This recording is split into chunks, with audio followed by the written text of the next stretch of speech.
How's it going, everybody? Welcome back to Most Wanted Topics, our weekly podcast here at Most Wanted Comics, located in Bloomington, Minnesota. My name's Atomic Tommy. Joining me, the mighty Mafu. Matthew, how you doing today? I'm doing good. How are you? Oh, always good. It's always a pleasure. Always a pleasure. So, you might be noticed somebody's missing from our roster here today.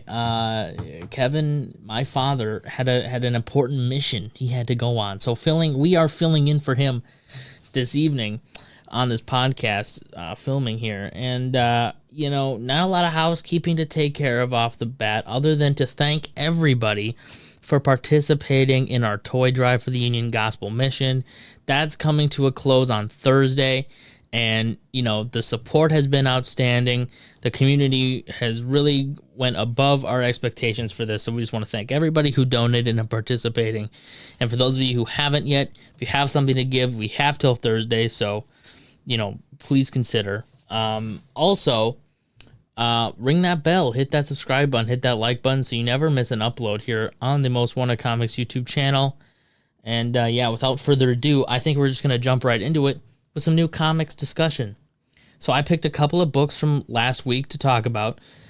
The first being Batman and Santa Claus, Silent Night, one of DC's, I think it's their first Christmas special or special Christmas issue of the season.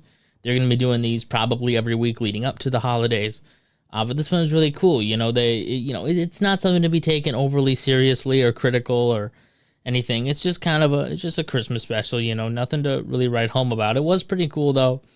The how they kind of change up the Santa Claus mythos, how they kind of change up the story to better fit this sort of universe and with Batman, and it's just cool. If you're looking for a fun holiday story, check it out, give it a read. The next book I picked was Sentry's #1. Sentry is one of those characters in the Marvel Universe that often flies under the radar. Not a lot of people, I think really think of Sentry when they think Marvel, and myself included. And he's one of those characters that's often brought in for stuff, big events, big tie-ins. He does all these cool stuff, and then they don't use him for a few years, and then they, bring him back, and it's a whole cycle. But now we're back on the Sentry, and I would recommend picking this one up for a couple of reasons. One, because it's a good story. Sentry has really cool powers. I'm not going to spoil anything, but that's sort of the big premise of this issue, is his powers and what's happening with them around. So I would pick that up, but also because if the rumors surrounding Sentry and the MCU are true, and the casting and his involvement, I think this book could gain some popularity. I'm not gonna say it's gonna be based on this book, the movies, or that it's gonna be $1 million or anything. But I will say that if Sentry becomes popular, his books could become popular. So it might be worth kind of getting ahead on the curve on that and giving these a read, just to kind of learn about the character. Be here before the bandwagon, as I like to say. So what we got coming up this week for comics, a couple of big ones. The first, Moon Knight #30, the big finale issue to the Moon Knight run. It's the last issue, the big culmination to the whole Death of Mark Spector arc. Moon Knight will be rebooting in January with a new #1, so that'll be ending this week with #30. That'll be sweet. And then also Daredevil Gang War #1, the tie into the Amazing Spider-Man. Big event going on with the Gang War stuff. I'll be the first to admit that I'm not a huge fan of Amazing Spider-Man. But the Gang War stuff hasn't actually been all that bad so far, and I'll be checking that out. So that's coming up this week. Sounds fun. Yep, it should be. I hope so. Wow, we really ripped through that. That was fast. Yeah. All right. Quickly, I saw, you didn't see, but I saw Godzilla -1, and I really liked that movie. I've never really been a huge fan of Godzilla movies, especially American ones. I think I just don't really like them. So going into the movie, my expectations were pretty much on the floor, to be honest. And the movie blew my expectations out of the water. I mean, not only was every Godzilla scene in the movie amazing, but the story was awesome too. I mean, this movie did something that no other Godzilla movie has ever been able to do, and that's get me to care about the human characters. I mean, this tells a really deep story set in a time period that's often forgotten in history, sort of post-World War II Japan. where they're sort of rebuilding and reconstructing their civilization after everything that happened. And it sort of deals with the moral and ethical discussions around what, Japanese soldiers had to do and what happened to them. And, specifically in this case, what they didn't do. I'm not going to spoil anything, but it's a really good question. It's a really good story that ponders and asks some really deep questions. So that the story is really good. And also every scene with Godzilla is just amazing. I mean, you really feel his presence on screen. The score is really good too. The music is really simple yet terrifying and just really well done. So overall, the movies I think is a 10 out of 10. Yeah, and another thing, who would win this Godzilla Minus One Godzilla or the one from King of the Monsters? Well, the King of the Monsters, that Godzilla just sucks. Nobody likes that Godzilla. Those movies are just bad. I don't like them. Godzilla Minus One all the way, I think. And yeah, I might have to give it a watch. You will have to give it a watch. I know not everybody has a chance to see it. It's not out everywhere, but if you can, I would definitely recommend checking it out. The movie's incredible. Now today, we are going to be doing something very special. Christmas is coming up. We're all excited for it. So Matthew and we both compiled a top 10 Christmas movies list. Just discussing, our favorite Christmas movies to watch during the season. So, let's just jump right in. You want to go first? Yeah. So kicking off in the number 10 spot is How the Grinch Stole Christmas from 2002, the one with Jim Carrey. No, this movie is funny. It's one of those Christmas movies that you can just sit down and have a laugh. Have some popcorn, just enjoy it. It's funny all around. Yeah. It's a Christmas comedy. Which is what most of these Christmas movies are, which is really nice to have a comedic interpretation of this character. Yeah, at my number 10 spot, I think we'll do this where we'll both number 10 we'll say it at the same time kind of. So my number 10 could actually probably not be more opposite to that. That's Fat Man for me. That's just a movie for guys who like movies, honestly. It has a lot of flaws. It's not a perfect film, but it's an action-packed movie. Santa Claus is kind of a badass in this movie. Sorry for the language. But Santa Claus, it's a really cool take on Santa Claus. It's a darker take. It's a violent take. And sometimes it's just what you need. You need to, you're watching all these, heartfelt, good Christmas movies. Sometimes you just need something a little bit darker, to cleanse the palate a little bit. Yeah. So for me, number 10, Fat Man. That was a film that I think was direct to streaming. Came out during the pandemic. It's newer. I could be wrong on that, but yeah, all right. Number 9, take it away. A Christmas Story from 1983. This one is a good one because it tells a story of a kid in the 1940s who wants a BB gun, and their parents are against it. And I think it's just funny how, the pole with the ton sticking to the pole. I think that's such a funny scene in it.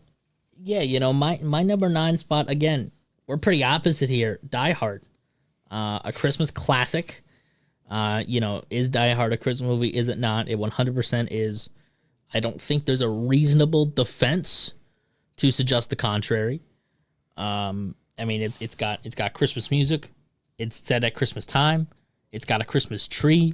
In every way, it's a Christmas movie. So for me, it's going to be Die Hard. It's just another one of those movies for guys who like movies, good action, all that stuff. All right, number 8, take it away. Santa Claus, Tim Allen. This is a really good one because it has Tim Allen. Buzz Lightyear. I mean, you can't say no to it, and it's also a funny movie. Yeah, it's good. But number 8, really, that's low. That's low on the list. Wow. Okay. All right. For me, it's gonna be It's a Wonderful Life. Honestly, the first half of this list are gonna be films that are classics. They're good. I enjoy watching them, but I'm not gonna necessarily go out of my way to watch. I'll turn it on if it's in the background. But outside of that, they're not my favorites. They're good, but they're not my favorites, and that's why It's a Wonderful Life is going to be at the 8th spot. It's a classic. It withstands the test of time, but honestly, it's not my favorite film. Number 7. Muppets Christmas Carol. So this one is That's a good one. yeah, it is. It's funny because it's a different approach from the more horror, scary George C. Scott one. It is funny because it has the Muppets, like the critics from the Muppet Show are the Marley Brothers, and it's funny when they go, "We're Marley and Marley," and then they just go, "Roar!"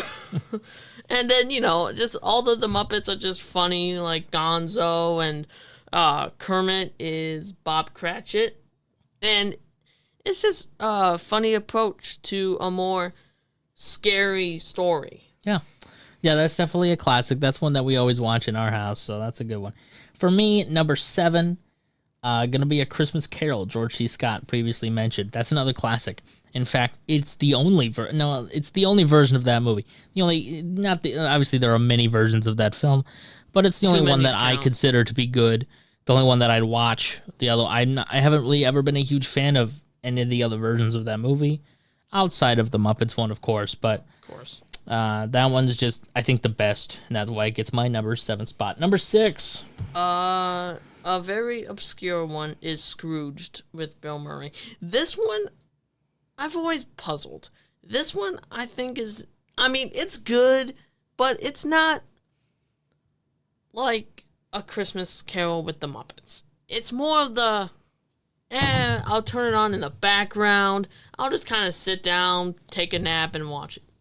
Yeah, I can see that. I agree with that. That one's not that spoiler, I guess, but that one's not really on my list here, because that's just one that I just don't really watch all that often. And number 6 for me, this might be a shock. Home Alone.